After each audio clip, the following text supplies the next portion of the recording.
Guys, I want to talk about what could be considered haram, since it's commonly something that us Muslims know in Islam is what could be haram. But I also want to include something else. What can also be considered haram, or what can also be considered makruh. Makruh is a way of describing actions and things that Allah subhanahu wa ta'ala dislikes from an individual. I used to learn about makruh years ago when I was in boarding school. And, well, it does have a certain common thing with haram. Haram and makruh both have common things. Breaking the laws of Islam. Makruh is just something that you would have to understand, which feels haram in a sort of way, but not most of the actions that are considered makruh considered haram. People have listed actions that are haram, but has anybody ever listed anything that could be makruh? Let's go ahead and list what I believe or what could potentially be makruh. Not saying this because I think I'm a scholar or anything, but this is just things that, from what I remember vividly from boarding school, these are things that I feel like I have learned from the past about, makruh, about things that Allah does not like, things that people do normally and just don't realize is makruh or haram. Makruh can be disliked in many ways possible. Haram is just what's most commonly used to describe anything that is makruh. Like, for instance, let's say you find a food that's haram, pork, gelatin. You're not allowed to eat it, but you end up eating it because you already know it's haram. You decide to eat it either way. That could be considered disliked already. Not just by many others, but Allah subhanahu wa ta'ala. People say that talking a lot could be considered haram, not haram, but makruh. But what could be commonly seen from talking, from my perspective, is when people do it when they're in the cleanse of, or in the process of cleansing themselves, washing themselves, when they're preparing for prayer, for namaz, for salah. Let's say that you're doing wuzu, right? And then you have your friend, your Muslim friend, right next to you doing wuzu as well with you. You guys start talking, right? You guys are just having this conversation while you guys are doing wuzu. Keep in mind, you have water on you. You're doing wuzu to clean yourself. Tell me if I'm wrong if I consider this makruh, or if this is what you would like to call it haram. But talking while doing wuzu can actually be considered a waste of time, a lack of time of preparing yourself for wuzu. I've seen people play around too much in the masjid. Well, I wouldn't say that to call them out about it, but it's just a way of reminding to make it make sense. Because in Islam, we're not just meant to be clean. I mean, we are meant to be clean, but we are meant to be the submission to Allah subhanahu wa ta'ala. We are meant to be clean. We are meant to be sincere. Talking while doing wuzu, having water on yourself, is like either spitting on yourself or spitting on that other individual. We all know how it's like to spit on someone else or spit on something. Spitting itself is considered disrespectful. So imagine what that would feel like doing that to your friend.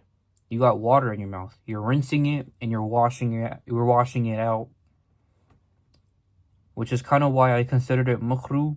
And that's why I kind of describe it as if you're either spitting it out on yourself, making yourself dirty again instead of cleaning yourself from the wetness and the water that you're meant to use it for, like the intentions of using water in wuzu.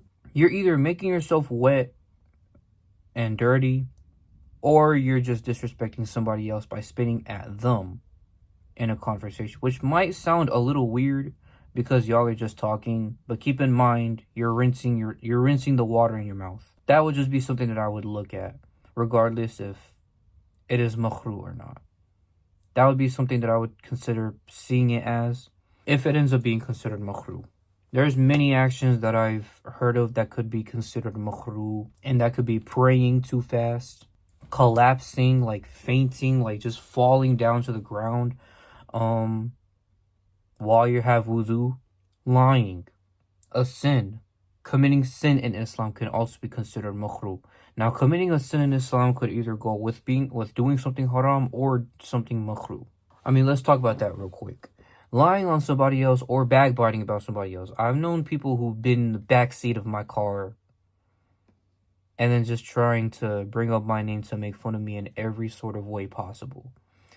Now, with it being a joke, if it's something that I wouldn't respect, if it's something that I'm not liking or that I just don't like in general, I would kind of count that as a sin. Not that it's completely makruh, because legally that's something majority would do. Shoot, even non-disbelievers do it. People who don't even believe in Islam or follow Islam, really, to make it make sense. But yeah, backbiting could be considered makruh because you're talking bad about somebody behind their back when they're not even around to defend themselves. Lying is also a forbidden action, like I mentioned earlier in Islam. It's immediately considered makruh because you would think that you could be slick and maybe get away with lying, which can help in some sort of situations, but you gotta understand that just because Allah subhanahu wa ta'ala sees everything you do, just because Allah subhanahu wa ta'ala knows everything that you're doing, does not mean He doesn't know what you're saying. You gotta understand the two angels that be on your left and right, which we don't see, but we do know that they be writing the good deeds and the bad deeds. Lying on somebody could be a huge example of a bad deed that you're doing, committing a sin, and doing something that's makruh, disliked by Allah.